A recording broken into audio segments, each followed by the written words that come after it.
Di makam Brigadir Y, sang ayah yakni Samuel Huta Barat membongkar sikap Irjen Ferdy Sambo dan istri kepada mendiang anaknya selama bertugas sebagai ajudan. Diketahui, hari ini Rabu 27 Juli 2022, makam Brigadir J yang berada di TPU Desa Sukamakmur, Kecamatan Sungai Bahar, Muaro Jambi telah dibongkar untuk otopsi ulang. Otopsi ulang terhadap jasad Brigadir J dilakukan di RSUD Sungai Bahar yang berjarak sekitar 2,5 km dari lokasi makam. Beberapa hari sebelum makam Brigadir J dibongkar, ayahanda sempat datang ke makam. Samuel saat itu datang bersama jurnalis Kompas TV, Aiman Wicaksono. Di atas pusara makam Brigadir J, Samuel menceritakan sikap Irjen Ferdy Sambo dan istrinya kepada mendiang anaknya. Selama menjadi ajudan Irjen Ferdy Sambo, kata Samuel, Brigadir J selalu menyebut atasannya itu sebagai sosok pimpinan yang baik. Karena itu, Samuel sama sekali tak menduga bahwa anaknya meninggal di rumah dinas sang jenderal. Apalagi sampai ada yang menyebutkan bahwa anaknya melakukan pelecehan kepada istri Irjen Ferdy Sambo. Calon mertua Brigadir J, Gultom, juga mengaku mengetahui sikap dan perilaku Irjen Ferdy Sambo dan keluarganya kepada Brigadir J. Entah itu didengarnya langsung dari Brigadir J ataupun melalui sang anak Vera Simanjuntak.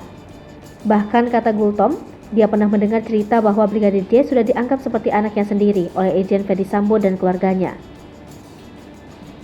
Karenanya, Gultom sangat menyayangkan dengan tewasnya Brigadir J yang menurut keterangan polisi karena baku tembak dengan ajudan Ferdy Sambo lain yakni Baradae.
Hai pemirsa Selipopo TV, jangan lupa komen, like, dan subscribe, serta tonton terus berita-berita terupdate